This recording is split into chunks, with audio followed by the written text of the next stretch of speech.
მოგესალმებით, ვაგრძელებთ თეატრის კრიტიკოსთა დისკუსიების ციკლს სპექტაკლის შემდეგ. ახალი სეზონი დაიწყო და ტრადიციულად ახალ სეზონს ვიწყებთ საბავშვო სპექტაკლებზე საუბრით.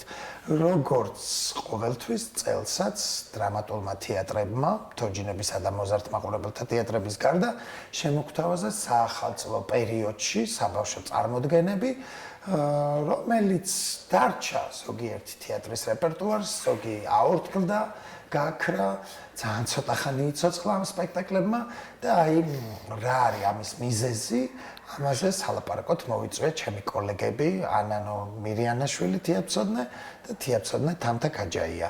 ერთი გახლავთ საბავშვო წარმოდგენების სპეციალისტი, კვლევარი ჩემ ბატონო და თამთა არის დედა, რომელსაც ბატონო ლუკა დააყავს ხოლმე ყველა საბავშვო წარმოდგენასა და მინდა გითხრათ, რომ თვითონაც ჩვენებად ერთობა ხოლმე და ბრაზობ როგორ ერთობა ესეც წარმოდგენებზე.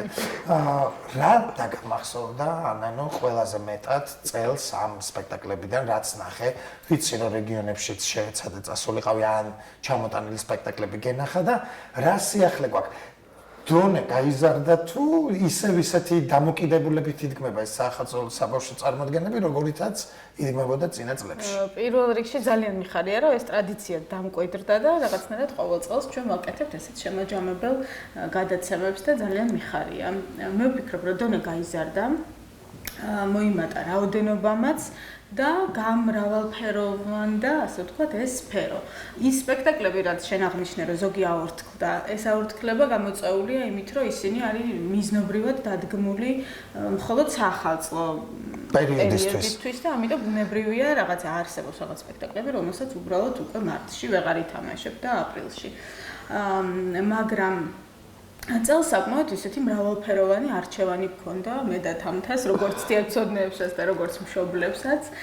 საბედნიეროდ თამთას დაყვება მისი სპექტაკლებზე, ჩემი შვილები მე უკვე აღარ დამყვებიან სპექტაკლებზე. შენზე ცოტა მაგარ დაყვებიან. ერთი იმიტომ არ დამყვება, რომ გაიზარდა და უკვე ამასაკობრივ კატეგორიაში აღარ მეორე მონაწილეობს. მეორეს, როგორც ჩანს, რაღაცნაირად მობეზრდა ის საბავშვო სპექტაკლები, რაც რისი არჩევანიც გვაქვს. აი რას დაასახელებ ყველაზე მეტად რომელ სპექტაკლს, რომელიც დაგამახსოვრდა? აი და რა ნიშნის მიხედვით დაგამახსოვრდა? პირველ რიგში მინდა გამოვყო წელს თავისუფალი თეატრის სპექტაკლი, მაია დობორჯგინიძის დადგმული სპექტაკლი, ეს არის ხეები პეპლის რძის სურნელით, რომელიც არის ცნობილი ავტორის, დოქტორ სეუსის ნაწარმოები არის, რომელიც ჩვენთან არის ლორაქსის სახელით უფრო ცნობილი, იმიტომ რომ ამ ნაწარმოების მიხედვით არის გადაღებული მულტფილმი, ანიმაციური ფილმი და ჩვენს ბავშვებს მე მგონი ძალიან უყვართ ეს მულტფილმი. და მე ძალიან გამიხარდა, რომ რაღაცნაირად ახალი მასალა შემოვიდა საბავშვო რეპერტუარში. ხო, გავშორდეთ წითელ ქუდას და ერთ-ერთი ძირითადად არჩევანი არის საახალწლო პერიოდში განსაკუთრებით ტრიალებთ თოვლის დედოფლის გარშემო, არის 12 თვე და სხვადასხვა საახალწლო თემატიკის პიესები. და საერთოდ არ არის. თამთა, შენ რა დაგამახსოვრდა ყველაზე მეტად? რომელი სპექტაკლი მოგეწონა ამ საბავშვო წარმოდგენებით? მოგესალმებით, მადლობა მოწვევისთვის. მე მოკლედ ესე წელს კიდე განსაკუთრებით აქტიურად ვიარე საბავშვო სპექტაკლებზე, თითქმის უკლებრივ ყველა ვნახე და ანანოს ვერ დავეთანხმები, ვერ დავეთანხმები რაში, ის ჩემზე ბევრად კომპეტენტურია კონკრეტულად ამ მიმართულებით, თუმცა წეგან დასაწყისში ახსენე, რომ დონე გაიზარდა და ვფიქრობ, აქამდე რა უკან ყოფილვართ, ვგულისხმობ იმას, რომ ახლა ჩემთვის აი გეტყვით ახლა რა პირველი მინდა გამოვყო მოსწავლე ახალგაზრდობის სასახლის წარმოდგენა, რომელიც ეს იყო დღესასწაული, აი გულწრფელად გეუბნებთ და გეტყვით რატომ კონკრეტულად. მე როგორც მშობელმა პირველ რიგში ვისიამოვნე, მე ვიყავი ჩართული. ეს იყო გარდა იმისა, რომ თვითონ სასახლე იყო მორთული, იქაურობა და ბავშვზე მორგებული, პირველი რაც იყო ყველაზე მნიშვნელოვანი, რა ის იყო თვითონ ბავშვების მიერ გაკეთებული სპექტაკლი. ბავშვების არა. მოზარდების მონაწილეობენ. მალხაზ ასლამაზიშვილმა და კი, ბატონო, რეჟისორი მალხაზ ასლამაზიშვილი გახავთ. ეს იყო ინტერაქცია, ანუ ეს არ იყო, რომ ჩვენ მივედით, მაგალითად, რაც ყველაზე მეტად მაკლია, მაგალითად, ყველა სპექტაკლზე მივედით და დავჯექით, ვუყურეთ, მაგალითად, საახალწლო სოფელს, დედოფალს, არ ვიცი, თოვლის დედოფალს და წამოვედით. ეს იყო ინტერაქცია. ყველა ბავშვი იყო ჩართული. გარდა ამისა, ისე კულტურული სპექტაკლი იყო. ძალიან. ანუ ორგანიზებული, ხო, ამდენი ბავშვი მონაწილეობდა, მაგრამ აი, ჩემშვილს დღემდე ახსოვს. სუფთა სპექტაკლი იყო, ანუ ესთეთიური, კარგად აგებული, აბსოლუტურად კარგი სიუჟეტი, ინტერაქცია. და ეს ბავშვები, სხვათა შორის ანდრია დუგლაძე და მეორე არ მახსოვს. ნიკა გულუაშვილი. სახელი და გვარი, რომლებიც წამყვანები. ხო, წამყვანები ინტერაქცია ერთი იყო ყველაფერი. კომუნიკაციაში ენა წაგრძელებული ამ ბავშვებს, მაგრამ ეს იუმორი ძალიან ძალიან ჩარჩოში აბსოლუტურად და ამან გახსნა აუდიტორია. ეს იყო ერთი იყო შეკრული. შემდეგ ელემენტარულია ხალხო, როდესაც სრულდება იყო დახარჯული. კი, ესეც უნდა მეთქვა და დავასწარი ნამდვილად და ყველაზე მნიშვნელოვანი. ბოლო სპექტაკლი მთავრდება სიმბოლურად, ანუ აი რომ იმყავდა მაგალითად ჩემშვილი პირველი უთხარი, რომ შენი საჩუქარი დაგხვდება. ცხადია, აქ ანუ საჩუქარზე არ არის რაღაც ფასეულობაზე და ღირებულებაზე ლაპარაკი, მაგრამ თოვლის ბაბუამ და თოვლის ბებიამ რომ აანთეს ნაძვის ხე და ეს სიმბოლური საჩუქრები დააურიგდა, ისეთი ნასიამოვნები იყო. არა მარტო ჩემშვილი, ერთად ვიყავით, ყველა ნასიამოვნები იყო, შემდეგ ფოტოების. ეს იყო საახალწლო დღესასწაული.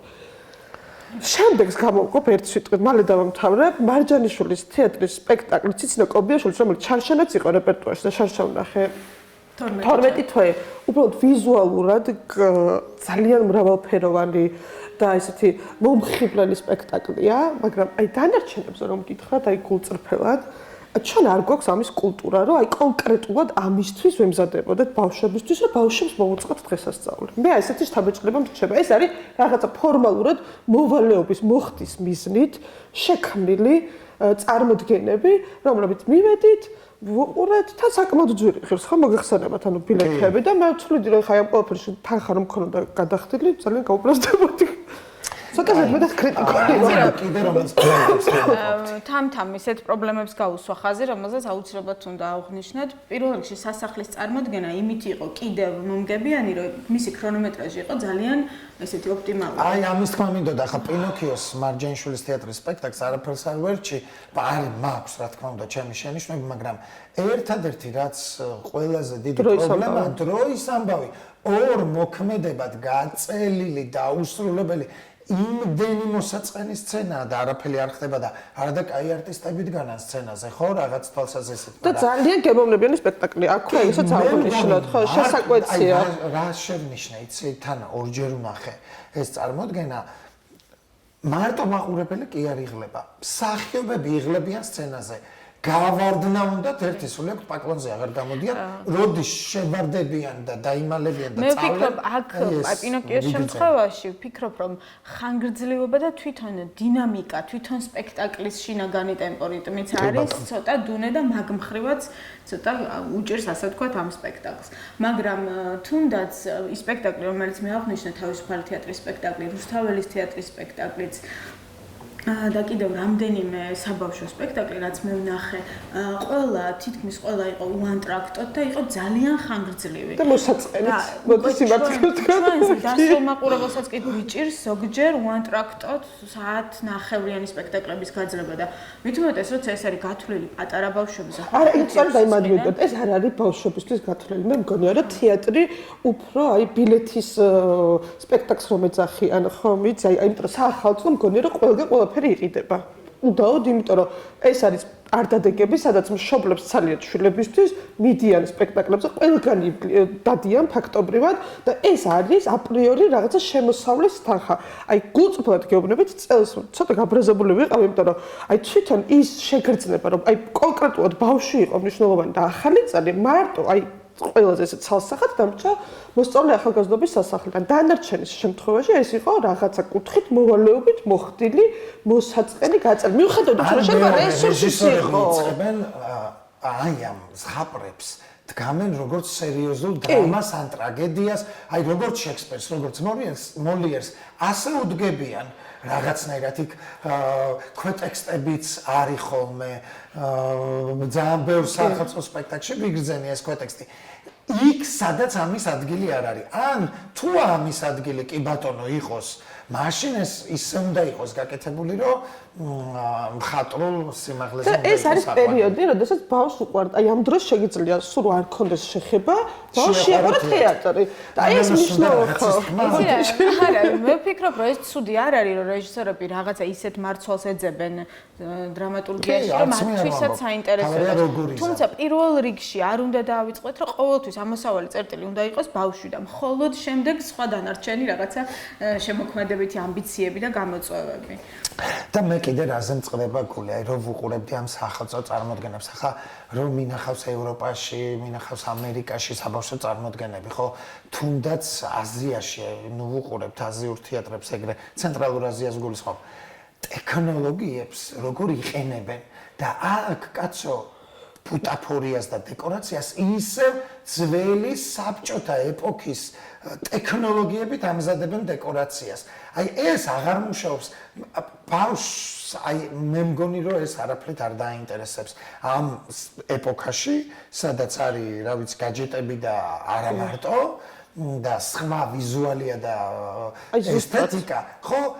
დახვდეს ძველებური დეკორაცია, რომელიც არის მკვდარი. ესეც არის და ყველაფერთან ერთად, ჩემთვის ერთ-ერთი პირველი პრობლემა არის თვითონ დრამატურგიის დაძველების პრობლემა.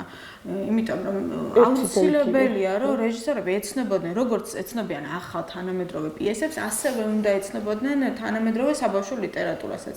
კი არის ასეთი რეჟისორები. სულ ამას ამბობენ, რომ კრიზისია, არის შოვება და საერთოდ მე განცდამაქვს, რომ რეჟისორების დიდი ნაწილი არ კითხულობს არაფერს, ვიღაცის დადგმულ სპექტაკლს რომ გაიგონებს ახალს, მე აიტაცებენ და ყველა იგივეს დგამს. კრიზისი საბავშვო დრამატურგიაში ყოველთვის არის და იყო ჩვენ ქვეყანაში განსაკუთრებით. ამიტომაც აუცილებელია რომ წაიკითხონ საბავშვო პროზა და მე აქედან გამომდინარე, უკვე შეგვიძლია ვიფიქროთ ხოლმე ინსცენირებებზე. ყოველთვის ასე იყო და ალბათ დიდხანს გახდა. კი, ოზის ჯადოქარი რო გამოჩნდა, რაღაცა სიახლე იყო. მე უკვე ყველამ დადგა ოზის ჯადოქარი. მე დათო საყვარელიძე მიპოვა რაღაცა იაპონური ზღაპარი თუ არ ვწდები და ისიც მე უკვე გადადგა ყველა. ეს სიახლე არის ძალიან კარგი და მნიშვნელოვანი, მე ასე მგონია. ხო არ გინდათ რამე დაამატოთ? კი, აი მაგალითად გამახსენე, როგორც სახელი აღარ მახსოვს, სარალიძის თოვლის დედოფალი იქაც. აი იქ მქონდა საშინელი დისკომფორტი, ანუ აქ მხოლოდ მე ვსაუბრობ გამოწვევებზე და ამაზე ვსაუბრობ იმისთვის, რომ თუნდაც, იმიტომ კი არა გაბრაზებული ვარ, მომავალი წლისთვის თუნდაც რაღაცა შედეგი დაიგოს. პასუხისმგებლობით, როდესაც რესურსი მატერიალური, ადამიანური და თან ძალიან კარგი ადამიანური რესურსი იხარჯება, რეჟისორი რაღაცნაირად პასუხისმგებელი უნდა იყოს ამ ყველაფერზე. აი აბსოლუტურად მონოტონური. თან როგორც ვიცი, იმ დღეს როგორც ესე ვამბობთ ხოლმე, რომ სპექტაკლი არ წავიდა.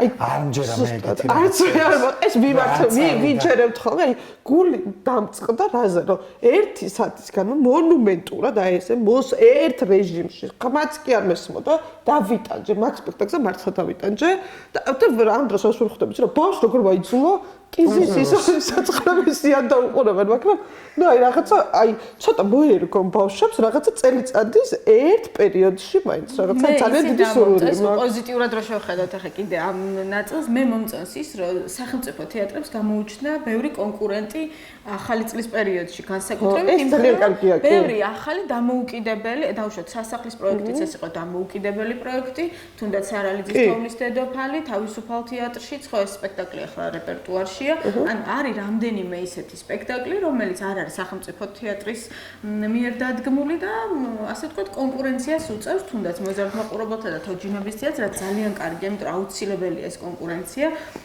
ზუსტად ეს კონკურენცია ზრდის მერე უკვე თოვლის დედოფალი მე მახსოვს ზალ ჩიკოპოვას დადგმული სპორტის სასახლეში. აი ის იყო ნამდვილად ეფექტური და საოცრება სანახაობა და აი ვერ ვიჯერებ რომ ეგ პროექტი საქართველოში განხორციელდა. იმდენად დახვეწილი იყო და კარგი რა თქმა უნდა ძვირიც დაჯდა, მაგრამ ხო თუ გვინდა რომ კარგი პროდუქტი აი ზუსტად ეგ ყოველთვის ეთქობა. ზუსტად არ უნდა მოიღოს კივრი თეატრის სარეკვიზიტოში და იქიდან არ უნდა გამოზიდო ყველაფერი სცენაზე იგივე რაც ბევრი წელია ხედავთ და იგივე კოსტიუმები. ან შეიძლება გამოიყენო კი შენი მატერიალური ტექნიკური ბაზა და შენი საცავი გარდირობიდან, მაგრამ რაღაცა გადააკეთო და მოამზადო იმისთვის, რომ ხშირად უკეთესი ვამბობ ხოლმე, ვიზუალი რომ კონდეს ჩვენ სპექტაკლს. შვილებისთვის, ხო, ჩვენი საკუთარი შვილებისთვის და ახლობლებისთვის ხო ვცდილობთ, რომ საუკეთესო შევიძინოთ, მაღალი ხარისხის და უშუალოდ თუ არის რაღაცა ჩინური და საეჭვო ხარისხის, არ ვყიდულობთ, ხო, იგივე არის საბავშვო სპექტაკლიც, არის საბავშვო პროდუქტი, ხო? ამიტომ ისიც უნდა იყოს ყველაზე მაღალი ხარისხის, რომელიც შესაბამისად ჩვენ რო ძვირფასად, ხო, შესაბამისად მიიღოს მომხმარებელმა და მაყურებელმა კარგი ხარისხი. ძალიან დიდი მადლობა, მეგობრებო. იმედი მაქვს, რომ მომავალ წელს საბავშვო წარმოდგენები იქნება გაცილებით მაღალი ხარისხის, ვიდრე იყო წელს. ხო, ამას მართლა ვიმედოვნებ და იმედი მაქვს დადგება ის დრო, რომ მიაქცევენ ჩვენი რეჟისორები და თეატრები, მათი ხელმძღვანელები ყურადღებას, რომ ეს არ იყოს ერთჯერადი პროექტი. და თუ გააკეთებენ ხარისხიანი გააკეთოთ, თორე და ნუ გააკეთებენ. არა, მე ვერ ვიტყვი რომ მსახიობებს არ უხარიათ საბავშვო წარმოდგენებში. მაგრამ ერთს დავამატებ, აი რუსთაველის თეატრის ხოთეშორის რო გადავხედე, ყოველ დღე ხალხმა, ყოველ დღე ქონდა, დღეში მე მგონი ხანდახან ორჯერ და დაუმთავრებელი აი ეს სპექტაკლი. ბოლოს მეკონა რომ გარეკავდნენ, თვითონ გარეკავდნენ მსახიობები, იმიტომ რომ აი ეს იყო რაღაცა წყვეტაც კი, იგივე იყო მოზარდში, როგორც ვიცი, დილით და სახამოს. გასაგებია, შეჩოვლები არიან, მაგრამ რაღაცა მგონია რომ ეს მსახიობსაც, ანუ აუცილებლად ეთყობა თანამსახელწო დღეებში. იცით რატო ვამბობ? შეიძლება რომ ან დეკემბრის 20-დან 25-დან არ იწყება ახალი წელი. ზოგადად შეიძლება დეკემბრის დასაწყისში უკვე მზად იყოს, ან თადარიგი დაიჭირონ და რაღაც ადეკვატური შუალედით აჩვენონ სპექტაკლი. იყოს ცოტა უფრო იშვიათი, მაგრამ უფრო ხარისხიანი. კი, მაგრამ როცა არის მოთხოვნა, თეატრი უარს ვერ ეუბნება თავის მაყურებელს. ხო, მაგრამ ცოტა ადრე შეუძლია დაიწყონ ამის გაკეთება. კი ბატონო, იმედია გაითვალისწინებენ ამ ყველაფერს. დიდი მადლობა, მეგობრებო, შეგახსენებთ, რომ საუბრობდით საბავშვო წარმოდგენებზე, რომელიც ამ სეზონზე შემოგთავაზა ქართულმა თეატრმა. ჩემი სტუმრები იყვნენ ანა ნომირიანაშვილი და თამთა გაჯაია თეატრმცოდნეები, მე ვარ ლაშ ჩხარტიშვილი. ეს პროექტი დაფინანსებულია კულტურის სამინისტროს მიერ და ხორციელდება თეატრისა და კინოს უნივერსიტეტის ხელშეწყობით. დროებით გამშვიდობებით მომავალ შეხვედრამდე.